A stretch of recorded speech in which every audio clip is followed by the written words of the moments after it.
Salatullah, salamullah. Bihamdillahi wassalatu wassalamu ala rasulillah wa ala alihi wa sahbihi wa mawalah wa la hawla wa la quwata illa billahi wa ba'du. Alhamdulillah, segala puja dan puji hanya milik Allah subhanahu wa ta'ala. Salawat dan juga salam tahdiahkan kepada Rasul kita Nabi besar Muhammad sallallahu alaihi wa ala alihi wasallam. Alhamdulillah, kembali kita bisa duduk bertalabul ilmi di Masjid Nidaul Ilmi, dan pembahasan tentang keajaiban 1 jam sebelum waktu subuh. Ma'asyiral muslimat yang dimuliakan Allah subhanahu wa ta'ala, kita tahu Allah subhanahu wa ta'ala telah memilihkan kepada kita waktu-waktu yang sangat istimewa. Salah satu waktu yang sangat istimewa bagi seorang mukmin adalah waktu sahar, atau kita katakan waktu sebelum sholat fajar. Kenapa kemudian waktu ini sangat istimewa? Pertama, di waktu ini Allah subhanahu wa ta'ala menyelamatkan Nabi Allah Lut alaihi salatu wassalam. Sebagaimana Allah subhanahu wa ta'ala mengatakan, illa ala lutin najjaynahum bisahar, kecuali Lut dan juga putri-putrinya kami selamatkan mereka di waktu sahar. Sahar itu artinya waktu sebelum datang waktu fajar. Kemudian yang kedua, waktu ini adalah waktu di mana Allah subhanahu wa ta'ala turun dari langit menuju langit dunia. Jadi Allah subhanahu wa ta'ala turun ke langit dunia, kemudian Allah subhanahu wa ta'ala menebarkan keberkahannya. Sebagaimana hadis yang sangat ma'ruf, di mana Nabi sallallahu alaihi wasallam mengatakan, yanzilu rabbuna ila sama'id dunya fi kulli thuluthil lailil akhir wa dzalika kulla lailatin. Allah subhanahu wa ta'ala turun ke langit dunia, dan itu di sepertiga malam akhir. Kemudian Allah subhanahu wa ta'ala setiap malam ketika turun ke langit dunia pada sepertiga malam akhir itu, Allah katakan kepada hamba-hambanya, man yad'uni fa astajibala, siapa yang berdoa kepadaku, kabulkan doanya. Wa man yas'aluni fa'utiha, siapa yang meminta sesuatu kepadaku, kata Allah, aku berikan permintaannya. Wa man yastaghfiruni, dan siapapun yang meminta ampun kepadaku, maka Allah subhanahu wa ta'ala akan ampuni dosa-dosanya. Artinya waktu sahar itu waktu Allah turun menemui hamba-hambanya. Kemudian yang ketiga, para nabi dan rasul mereka sangat memperhatikan waktu sahar ini, waktu sebelum subuh ini, dan mereka gunakan untuk berdoa, beristighfar kepada Allah subhanahu wa ta'ala. Sebagaimana diriwayatkan bahwa Nabi Allah Yaqub alaihi salatu wassalam, apabila dia hendak mengucapkan istighfar, memintakan ampun untuk anak-anaknya, qama fi waqtis sahari yunaji rabbahu wa yad'u auladahu, maka dia akan bermunajat kepada Allah Subhanahu wa taala di waktu sahar, sebelum subuh, dan akan berdoa kebaikan untuk anak-anaknya, wa yu'amminuna du'aahu, dan mereka anak-anaknya ikut mengaminkan doanya Nabi Allah Yaqub alaihi salam. Ya, Nabi Yaqub kalau datang di sepertiga malam akhir sebelum fajar, dia bangunkan anak-anaknya, kemudian dikumpulkan anak-anaknya, maka dia pun kemudian istighfar, memintakan ampun akan dosa-dosanya, berdoa kebaikan kepada Allah Subhanahu wa taala, dan anak-anaknya mengaminkannya. Dan itu difirmankan oleh Allah Subhanahu wa taala, qala saufa astaghfiru lakum rabbi. Maka Yakub mengatakan, aku akan memintakan kepada kalian ampun kepada Rabbku.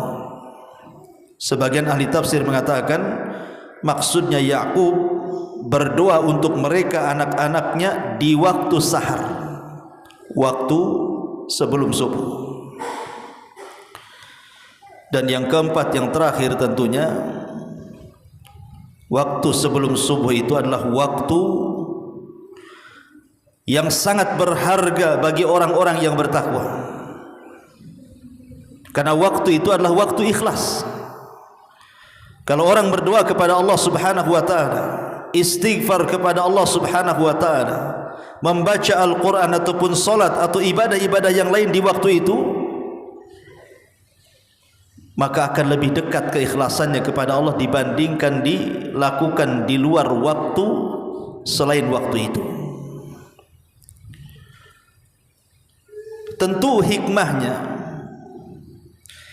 kenapa kemudian Allah Subhanahu wa taala pilihkan bagi orang-orang yang beriman, yang tahu tentang keistimewaan 1 jam sebelum subuh itu? Apa hikmahnya Allah pilihkan waktu itu? Pertama, karena orang yang melakukan ibadah di waktu itu as'ab, sangat sulit sekali. Jadi orang yang melakukan ibadah 1 jam sebelum subuh itu sesuatu yang sangat sulit, karena waktu itu adalah waktu di mana manusia sedang beristirahat, di waktu manusia sedang terlelap-lelapnya tidur, enak-enaknya tidur, mimpi-mimpinya tidur. Tiba-tiba kemudian dia sengaja membangunkan dirinya untuk menghadap Allah Subhanahu wa taala di waktu yang sangat mulia itu. Kemudian yang kedua, hikmahnya karena ibadah di waktu itu, tadi saya sudah katakan, aktsaru safa'an min ghairihi, lebih banyak ikhlasnya dibandingkan yang lainnya.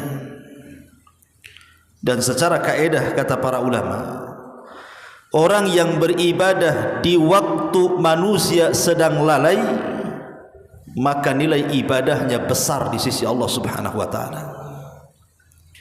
Saya ulangi, sebuah ibadah yang dilakukan oleh kita di waktu manusia sedang lalai, maka ibadah itu bernilai tinggi di hadapan Allah Azza wa Jalla. Sama kalau kita cerita tentang sholat duha. Kenapa sholat duha itu ibadah yang mantap, ibadah yang luar biasa, sampai dikatakan ibadahnya orang-orang yang bertobat, salatul awabin. Karena memang di waktu duha itu manusia sedang sibuk-sibuknya mengejar dunia. Tiba-tiba dia keluar dari kesibukan manusia kemudian menghadap Allah Subhanahu wa taala. Sama juga orang yang beribadah di waktu sebelum subuh. Manusia sedang lalai, terlelap tidur tuh, tiba-tiba kita bangun hanya untuk menghadap Allah Subhanahu wa taala, maka bernilai pahala besar. Karena ibadah di waktu-waktu manusia sedang lalai. Itulah kemudian kenapa Allah Subhanahu wa taala pilihkan waktu bagi seorang mukmin untuk bermunajat kepada Allah Subhanahu wa taala. Ma'asyiral muslimat yang dimuliakan Allah Azza wa Jalla, adapun keajaibannya, keajaiban 1 jam sebelum subuh ini. Ma'asyiral muslimat yang dimuliakan Allah Azza wa Jalla, saya yakin saya, ibu-ibu atau siapapun yang hidup di dunia ini pasti pernah mengalami atau sedang mengalami ujian dan cobaan. Entah ujian kesehatan, entah ujian dari keluarga, pasangan, anak-anak atau orang tua, entah ujian ekonomi, entah ujian dari tetangga ataupun manusia yang lainnya, atau ujian dalam berdakwah, atau ujian dalam mengarungi rumah tangga, atau ujian mungkin karena faktor ekonomi, hutang banyak di mana-mana. Saya kira semua manusia mengalami perkara-perkara ini. Tapi yakin bahwa 1 jam sebelum subuh bisa menyelesaikan semua penderitaan yang kita alami ini. Karena 1 jam sebelum subuh itu ada keajaiban yang luar biasa. Kalau kita yakin, dan harus yakin. Ma'asyiral muslimat yang dimuliakan Allah Azza wa Jalla, oleh karena itulah maka siapapun yang merutinkan ibadah-ibadah yang akan saya sebutkan ini, kalau ibu merutinkan ibadah-ibadah yang saya akan sebut 1 jam saja sebelum subuh ini, maka kesulitan apapun yang kita hadapi di dunia ini, insya Allah, yakin kita, Allah akan mengurai sedikit demi sedikit, dan akhirnya Allah akan ganti kesulitan itu dengan kemudahan, penderitaan dengan kebahagiaan, kesulitan dengan kemudahan. Ma'asyiral muslimat yang dimuliakan Allah Subhanahu wa taala, kenapa demikian? Kok bisa 1 jam sebelum subuh itu bisa menguraikan setiap permasalahan kita itu? Apa rahasianya? Bu, Allah Subhanahu wa taala itu Maha tahu. Dia tahu kesulitan kita, kesulitan saya, kesulitan ibu, kesulitan siapapun yang hidup di dunia itu. Allah Maha tahu. Tidak ada yang tersembunyi bagi Allah Subhanahu wa taala. Oleh karena itulah maka Allah Subhanahu wa taala berikan waktu itu untuk bermunajat, di mana Allah Subhanahu wa taala akan datang pada 1/3 malam akhir, turun ke langit dunia, kemudian menawarkan kekuasaannya, keperkasaannya, kekayaannya, ampunannya dan rahmatnya kepada kita semuanya. Makanya Allah Subhanahu wa taala berfirman kepada hamba-hambanya, "Man yad'uni fa astajibala." Siapa yang berdoa kepadaku, siapa yang berdoa kepadaku pasti kukabulkan. Kalau seandainya kita ini bermasalah, boleh jadi mungkin punya hutang banyak, Allah tahu. Bukan Allah tidak tahu kita tak punya hutang atau kita punya hutang, Allah tahu. Minta di jam-jam segitu kepada Allah Subhanahu wa taala untuk dicarikan solusinya supaya hutang-hutangnya cepat dilunasi. Minta kepada Allah Azza wa Jalla. Allah itu zat maha kaya. Kalau kita minta kepada manusia belum tentu dikasih. Tetapi kalau minta zat kepada zat yang maha kaya, dipastikan dikasih. Tapi ibu sabar saja dan terus berusaha. Kalau seandainya di antara kita itu ada yang sakit, Allah tahu kita sedang sakit. Tidak mungkin Allah tidak tahu kita sedang sakit. Angkat tangan tinggi-tinggi pada jam-jam segitu itu, minta kepada Allah Subhanahu wa taala agar penyakit kita itu diobati. Minta kepada Allah, ya Allah sembuhkan penyakitku ya Allah. Minta kepada Allah Azza wa Jalla. Itu waktu yang sangat berkah di 1/3 malam akhir itu. Atau boleh juga mungkin ibu-ibu punya anak-anak yang susah dididik, nakal, melawan, durhaka dan begitu seterusnya. Ibu ingin melembutkan hati anak kita. Maka ibu tinggal angkat saja tangan ke langit pada sepertiga malam akhir, minta kepada Allah agar Allah melembutkan anak kita. Allah tahu anak kita itu nakal, Allah tahu anak kita ini durhaka, Allah tahu anak kita ini mungkin susah untuk diperintah. Tidak mungkin Allah tidak tahu, Allah tahu. Lah Allah yang maha tahu itu, Allah menyediakan waktu berdoa kepada Allah. Ya Allah, mudah-mudahan anak saya ini sadar, dapat hidayah, bisa menjadi anak yang soleh dan berbakti kepada orang tuanya. Minta pada waktu itu. Atau boleh jadi mungkin di antara ibu-ibu mungkin ada yang diuji oleh Allah Subhanahu wa ta'ala dengan ucapan manusia. Mungkin ibu tidak tenang, sakit hati, ataupun ibu kemudian merasa dibuli, difitnah, digibah, dibicarakan sampai sakitnya luar biasa. Allah tahu ibu sedang disakiti, dan Allah tahu siapa yang menyakiti ibu. Tinggal angkat ke langit, minta agar Allah berikan hidayah kepada orang-orang yang menyakiti ibu itu, dan Allah berikan kesabaran kepada ibu supaya itu menjadi pahala bagi ibu. Kan begitu harusnya. Coba bayangkan tuh, kesulitan apapun yang kita hadapi di dunia ini, itu bisa diselesaikan dengan 1 jam sebelum subuh. Minta kepada Allah Azza wa Jalla, berdoa kepada Allah Azza wa Jalla, ketuk pintu langit. Coba kalau setiap malam seperti itu, setiap ada masalah kita menghadap Allah, setiap ada kesulitan kita menghadap Allah, setiap ada kesusahan kita menghadap Allah, setiap ada musibah kita menghadap Allah, tidak mungkin Allah Subhanahu wa ta'ala tidak memberikan solusinya. Mustahil. Maka waktu-waktu yang sangat indah ini jangan pernah terlewatkan. Lalu ibadah apa saja? Ada 4 ibadah yang sangat sederhana. Kalau ibu bisa lakukan 4 ibadah ini secara rutin setiap malam, berbahagialah. Yang pertama, ibu bangun, kemudian berzikir, membaca doa bangun tidur. Alhamdulillahilladzi ahyana ba'dama amatana wa ilaihin nusyur. Kemudian ibu ke kamar mandi, ambil wudu, kemudian sholat. Ini ibadah yang sangat mulia. Kalau ibu bangun, berdoa selepas bangun, kemudian pergi menuju kamar mandi, kemudian berwudu, kemudian keluar dari kamar mandi, kemudian beribadah kepada Allah Azza wa Jalla, lakukan solat malam. Bisa 2 rakaat, bisa 4 rakaat, bisa 8 rakaat, atau seperti yang dilakukan Nabi SAW 11 rakaat. Lakukan, karena keajaiban solat malam ini luar biasa.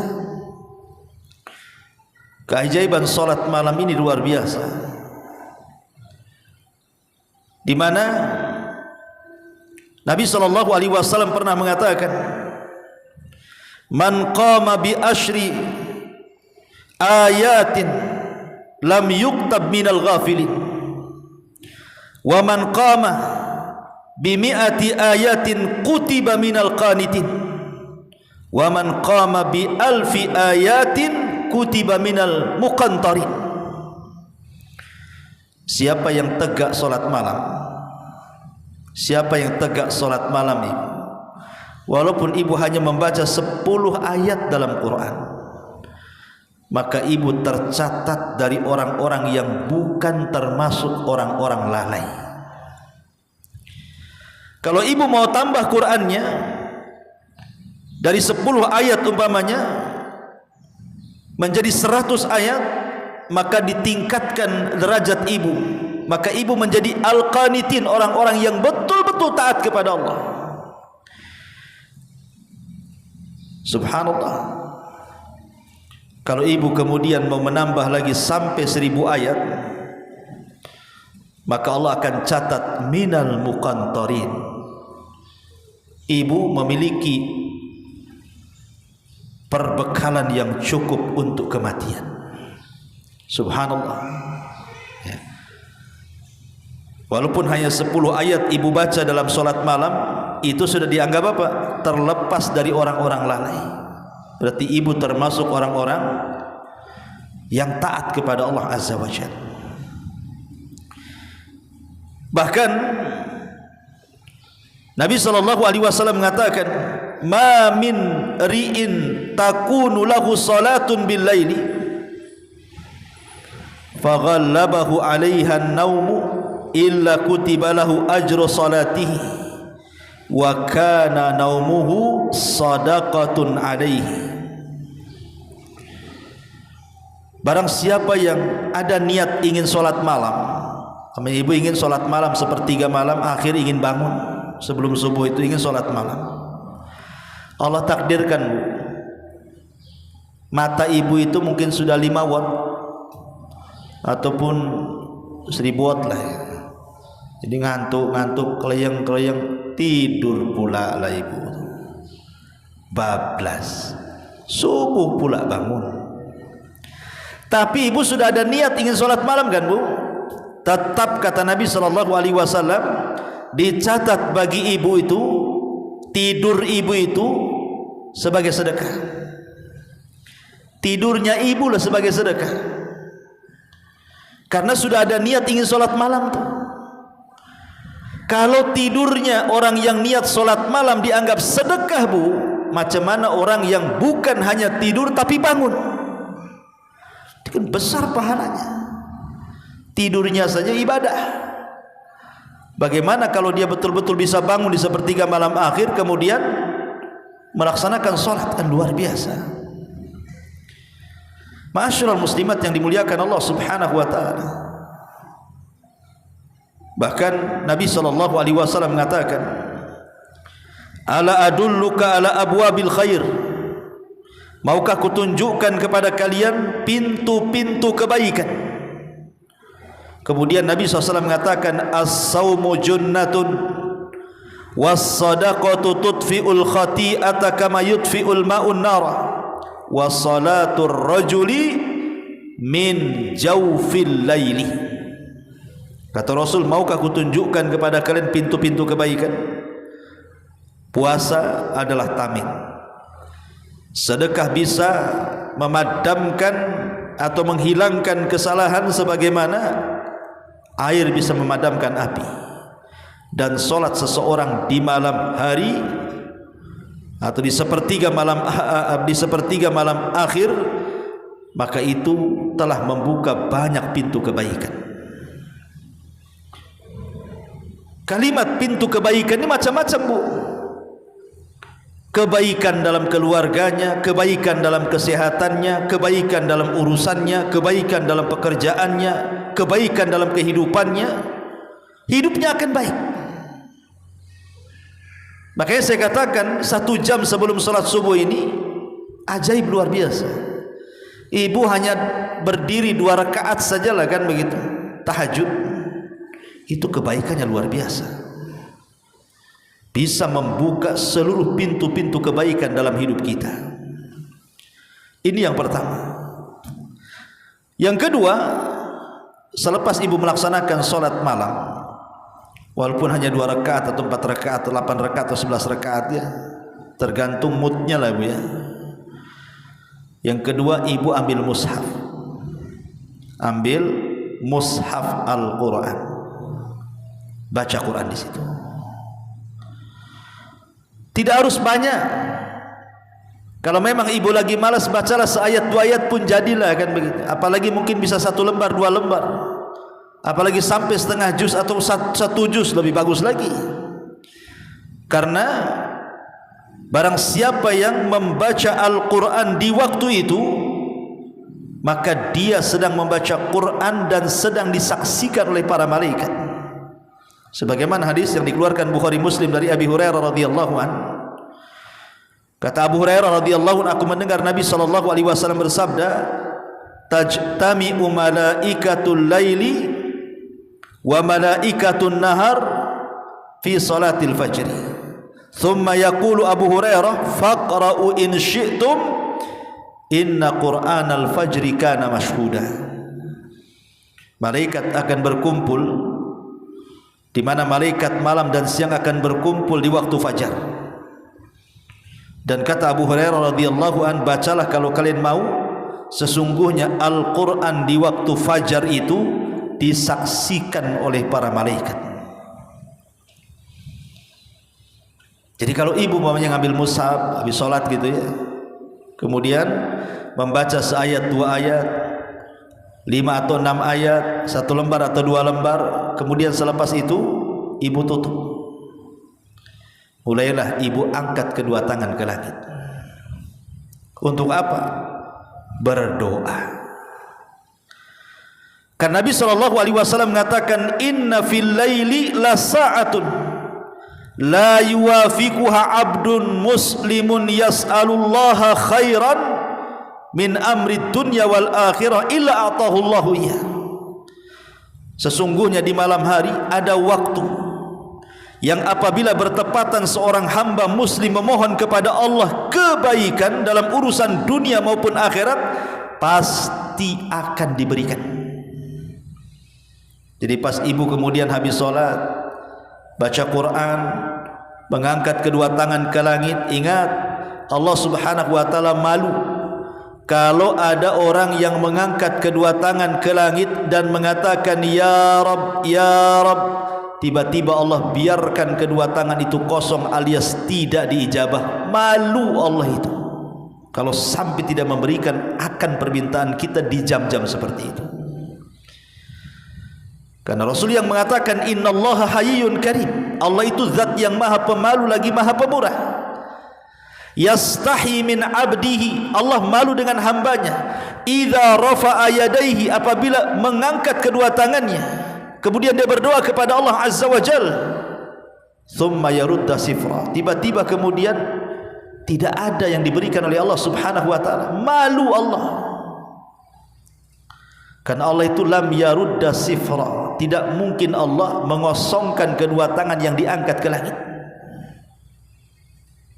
Maka angkatlah kedua tangan ke langit, berdoa kepada Allah. Disitulah Allah katakan man yas'aluni fa'utiya, siapapun yang meminta kukabulkan doanya, kukabulkan permintaannya. Minta apa saja, minta kepada Allah. Ma'asyiral muslimat yang dimuliakan Allah Subhanahu wa ta'ala. Kemudian yang terakhir, setelah kita berdoa kepada Allah, meminta sesuatu hajat kita kepada Allah, apakah meminta kesembuhan, apakah meminta ekonomi, apakah meminta supaya hidupnya tenang, istiqomah, atau apalah namanya, selepas itu Bu, istighfar, minta ampun kepada Allah Subhanahu wa ta'ala. Karena di jam-jam seperti itu Allah Subhanahu wa ta'ala katakan man yastaghfiruni fa'aghfirullah, siapa yang beristighfar meminta ampun kepadaku maka pasti ku ampuni dosa-dosanya. Siapa di antara kita yang tidak berdosa? Istighfar itu meminta kepada Allah bukan hanya diampuni Bu, tapi ditutup dosa-dosa kita, ditutup aib-aib dosa kita. Karena kita ini kan tidak terlepas dari dosa Bu, tetapi Allah itu Rahim. Dosa kita terkadang ditutup, orang tidak tahu kita melakukan dosa. Coba bayangkan kalau seandainya dosa kita itu disingkap oleh Allah Azza wa Jalla, apa yang terjadi? Mau ditaruh di mana muka kita ini? Malu dengan orang. Tapi Allah itu Rahim, Allah itu Ghafur, Allah itu Wadud. Allah Subhanahu wa ta'ala tetap memberikan kesempatan ampunannya dan tetap menutup dosa-dosa kita. Dan faedah istighfar itu luar biasa. Sampai Nabi SAW dalam sehari itu minimal 70 sampai 100 kali istighfar. Padahal dia Nabi, tidak mungkin dia punya dosa, tapi dia ingin mengajarkan pentingnya istighfar itu. Karena Nabi SAW yang mengatakan dalam hadis nabinya, man lazimal istighfar Ja'alallahu lahu min kulli dhikin makhraja wa min kulli hamin faraja wa razaqahu min haitsu la yahtasib. Siapa yang melazimkan istighfar, maka Allah Subhanahu wa taala akan mengeluarkan dari setiap kesempitan jalan keluar, dari setiap kesedihan kebahagiaan, dan Allah akan berikan rizki dari arah yang tidak disangka-sangka. Lihat, ketika Allah Subhanahu wa taala berfirman pada sepertiga malam akhir setiap malam dan mengatakan man yastaghfiruni fa'aghfirlah, siapa yang meminta ampun kepadaku ku ampuni dosa-dosanya, hakikatnya 1 jam sebelum subuh itu adalah rahasia rizki manusia ada di situ tuh. Rahasia rizki manusia ada di situ. Karena Allah memberikan peluang siapapun yang meminta ampun akan diampuni dosanya. Dan orang yang beristighfar itu kalau dia melazimkan setiap malam dia melakukannya, maka kesulitan ibu akan diurai, kesedihan ibu akan diganti dengan kebahagiaan. Bahkan Allah akan cukupkan rizki kita dari arah yang tidak disangka-sangka. Luar biasa ya. Hanya melakukan 4 ibadah ini saja, salat, baca Quran, berdoa, istighfar. Tapi lihat rahasianya, ajaib luar biasa. Kesulitan sebanyak apapun yang kita hadapi bisa diselesaikan dengan 1 jam sebelum subuh. Tapi ibu harus yakin, harus percaya. Ibu bangun di jam-jam seperti itu betul-betul bangunnya karena Allah, bukan karena yang lainnya. Betul-betul karena Allah, karena mencari keridhaan Allah, karena mencari pahala Allah, mencari surga Allah Subhanahu wa taala. Kemudian ibu melakukan ibadah di jam-jam seperti itu dengan khusyuknya, dengan khudu'nya, dengan merendahkan dirinya kita kepada Allah, bagaikan kita seorang budak kepada tuannya, dengan mengikhlaskan niat kita hanya kepada Allah Azza wa Jalla. InsyaAllah apapun permintaan kita Allah akan kabulkan tuh. Jadi inilah keajaiban 1 jam sebelum subuh. Belum lagi kalau seandainya yang bapak-bapak selesai dia melaksanakan tahajud, kemudian membaca Al-Quran, kemudian dia berdoa, kemudian dia istighfar, dia melangkahkan pula kakinya ke masjid. Maka ketika kakinya dilangkahkan ke masjid, maka Allah Subhanahu wa taala akan memberikan cahaya kepadanya. Basyiril masyaina bin nur, basyiril masyaina fi dhulumatil laili bin nurit tammati yaumal qiyamah. Kasih kabar gembira tuh orang-orang yang berjalan di kegelapan malam di waktu subuh menuju masjid, bahwa mereka akan mendapatkan cahaya yang sangat sempurna kelak pada hari kiamat. Dan orang itu adalah orang yang terhindar dari ikatan syaitan. Karena Rasul yang mengatakan setiap malam itu syaitan akan mengikat tengkuk kita ini 3 ikatan. Kemudian akan membisikkan di telinga kita, tidur, jangan bangun lagi. Apabila kita bangun kemudian kita berzikir kepada Allah, maka hilang 1 ikatan. Kalau kita berwudu maka hilang 2 ikatan. Kalau kita solat maka hilang 3 ikatan. Ketika itu dia menjadi orang yang paling bersih hatinya, dan masa depannya akan cerah dan tidak ada suram. Tapi sebaliknya orang yang jarang bangun di waktu subuh, bangunnya jam 7, jam 8, jangan cerita solat subuh, cerita solat malam, subuh pun tidak gitu ya, maka orang ini hatinya buruk. Dan pasti akan banyak masalah yang tidak tahu masalah itu datang dari mana. Selesai 1 masalah kadang-kadang belum selesai datang masalah yang lain, masalah yang lain, masalah yang lain, sampai hidupnya dipenuhi dengan masalah demi masalah. Kenapa? Karena dia tidak pernah menghubungkan hidupnya dengan Allah Subhanahu wa taala. Dia bangun sementara dia terbangun di atas laknat Allah Azza wa Jalla. Karena orang kalau terbangun kemudian jam 7 atau jam setengah 7 atau anggaplah jam 6 lah, kemudian dia tidak berzikir, tidak wudu, tidak sholat, langsung kemudian sibuk memikirkan pekerjaannya, hari pertama dia bangun saja sudah dilaknat. Kenapa? Karena dia meninggalkan kewajiban Allah Azza wa Jalla. Dia meninggalkan sholat subuh. Tapi kalau ibu kemudian bangun, berzikir, kemudian berwudu, kemudian tahajud, kemudian berdoa, kemudian istighfar, kemudian sholat subuh, kemudian selepas sholat subuh ibu tidak tidur sampai terbit matahari, apalagi sampai kemudian berzikir dan baca Quran sampai waktu syuruk, kemudian sholat syuruk, selain pahalanya sama dengan haji dan umrah secara sempurna, maka hati ibu pun akan dibersihkan oleh Allah dan mampu menyelesaikan banyak masalah. Tapi kalau sebaliknya, hatinya akan buruk dan akan banyak masalah yang menimpa dia. Masyaallah muslimat yang dimuliakan Allah Azza wa Jalla, inilah diantara keajaiban yang disebutkan para ulama 1 jam sebelum subuh. Baik, sampai di sini kita buka tanya jawab. Silakan kalau ada yang mau bertanya. Iya.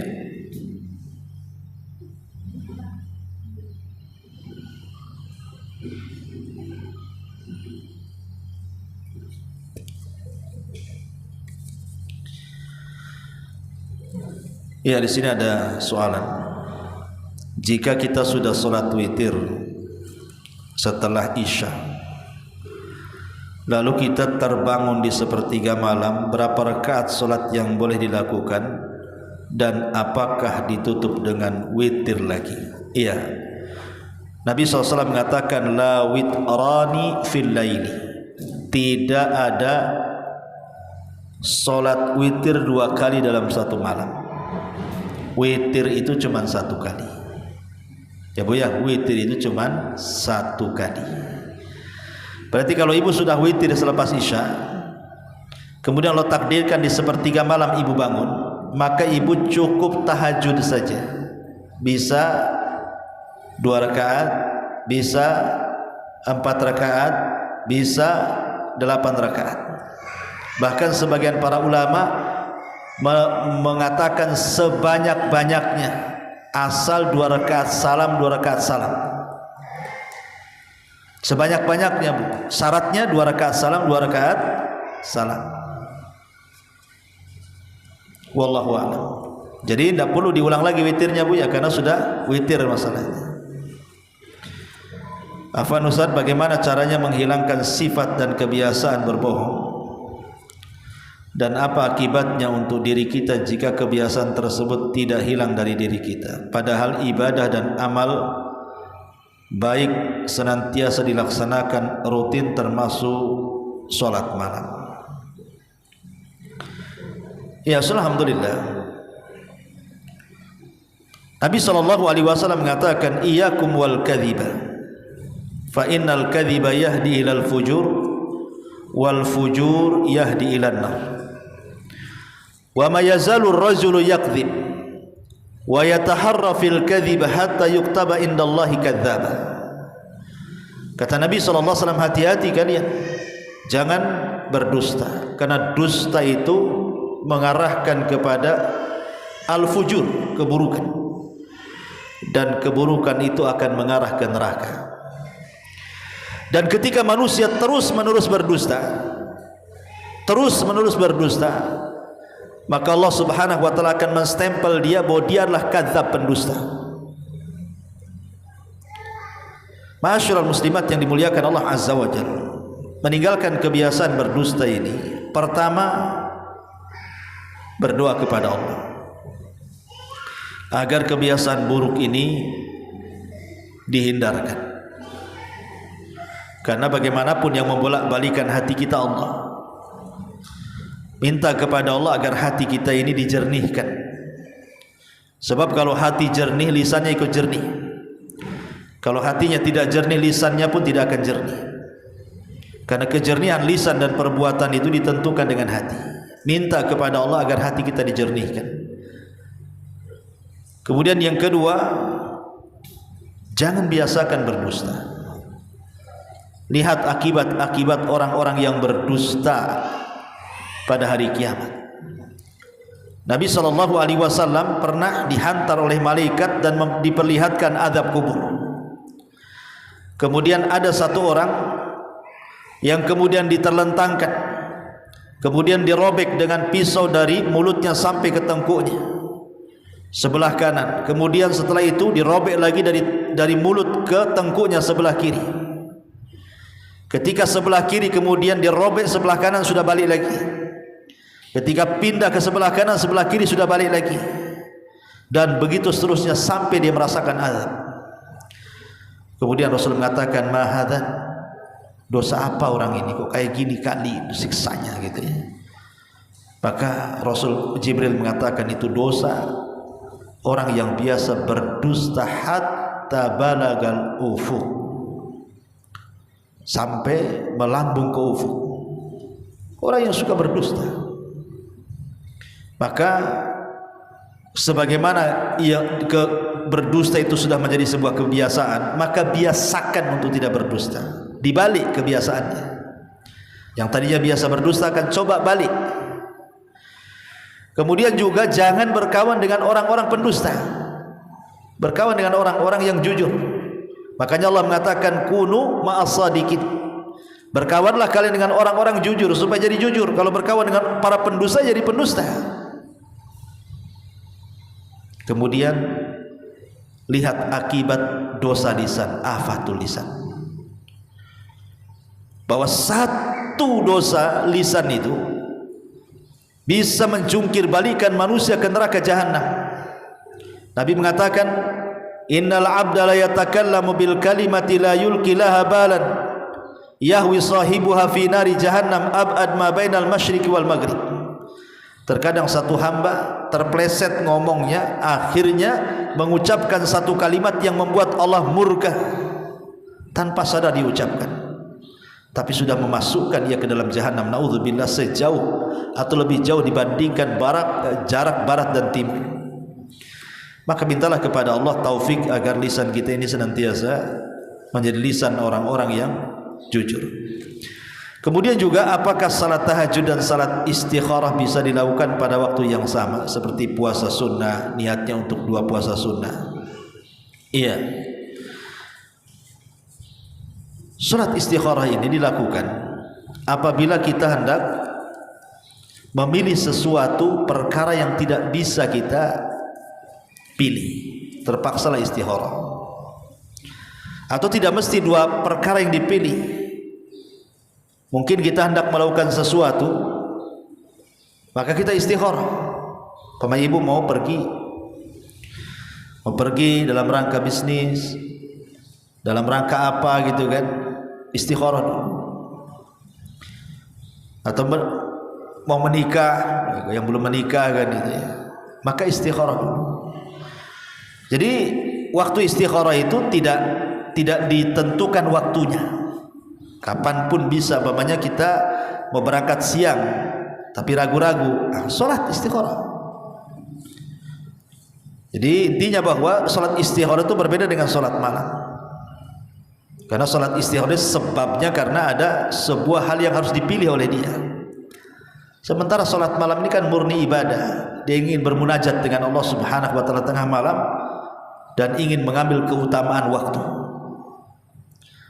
Dan saya akhiri ceramah saya ini dengan satu kisah. Pernah saya kisahkan juga di sini. Tentang kisahnya siapa? Zubaidah. Zubaidah ini istri daripada siapa? Harun Ar-Rasyid. Ketika Zubaidah dan Harun Ar-Rasyid ini sedang melaksanakan haji, dia melihat banyak jemaah haji itu yang kehausan. Sebagian mereka mati karena kehausan, lelah, letih. Kalau ada air, walaupun tak ada makanan, itu masih bertahan hidup, Bu. Tapi kalau ada makanan tak ada air, sama aja bunuh diri, Bu.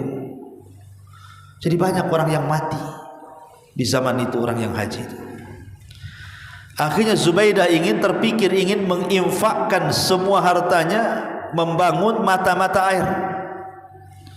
Ma'ruf sekarang di Saudi itu disebut dengan Ainu Zubaidah, mata airnya Zubaidah. Sehingga banyaklah setelah kemudian dibangun dengan dana pribadi dia, entah berapa triliun lah kalau zaman sekarang ini. Kemudian dibangunlah di beberapa titik yang dilewati oleh manasik haji, dibangun di situ sumur. Entah berapa ratus sumur gitu yang dibangun oleh Zubaidah ini, dan menghasilkan dengan keberhasilan yang gemilang sehingga tidak ada satu penjemaah haji yang kehausan lagi. Ketika Zubaidah sebelum meninggal, maka dia bermimpi. Mimpinya dipanggil oleh Allah Subhanahu wa ta'ala.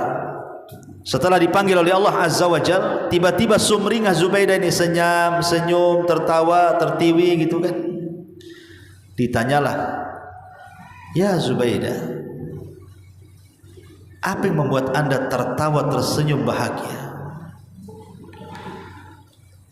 Maka dia mengatakan, ghafarallahu li, Allah telah mengampuni dosa-dosaku, katanya. Aku barusan menghadap Allah dan Allah telah mengampuni dosa-dosaku.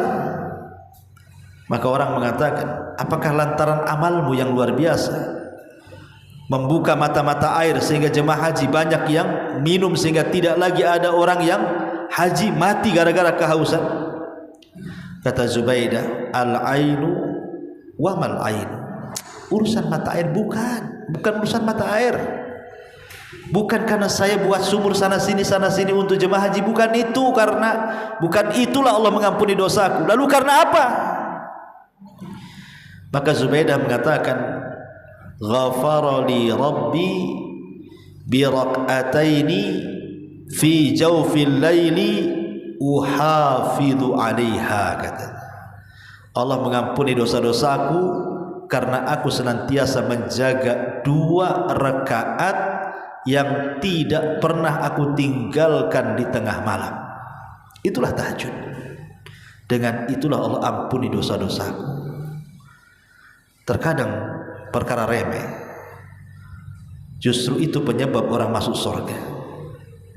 Karena Zubaidah diampuni dosanya bukan karena infak triliunan yang tidak bisa dilakukan kecuali orang kaya.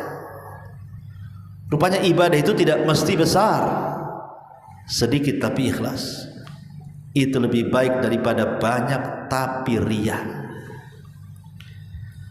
Karena biasanya ibadah tengah malam itu, Bu, itu ibadahnya orang ikhlas, Bu. Mau riya sama siapa? Apalagi di zaman dulu kan. Kalau zaman sekarang potensi riya ada kan itu, karena sudah ada medsos, Bu kan. Sengaja menghidupkan IG, Facebook, YouTube, kemudian live. Ataupun walaupun tidak live secara langsung, nulis status bangun, soalnya dia mengatakan kayak aku loh bangun, cuman dia tulisnya bangun ini subuh. Maunya dia mengatakan seperti aku dia bangun, cuman tidak mengatakan seperti itu saja. Dia cuman tulis statusnya itu bangun kaum muslimin gitu ya. Ini sudah jam sekian. Ini hati-hati kalimat ini. Niatnya baik, mengingatkan orang untuk bangun. Iya kalau dia buka WA, kalau enggak ya. Makanya kenapa tengah malam itu ibadah yang sangat ikhlas. Hanya orang-orang yang ikhlaslah yang bisa bangun di tengah malam. Kalau orang enggak ikhlas enggak mungkin bangun di tengah malam, saya jamin ya. Wallahu a'lam. Sekira cukup. Subhanallah bihamdika, asyhadu an la ilaha illa anta, astaghfiruka wa atubu ilaik. Allahu ta'ala. Assalamualaikum warahmatullahi wabarakatuh.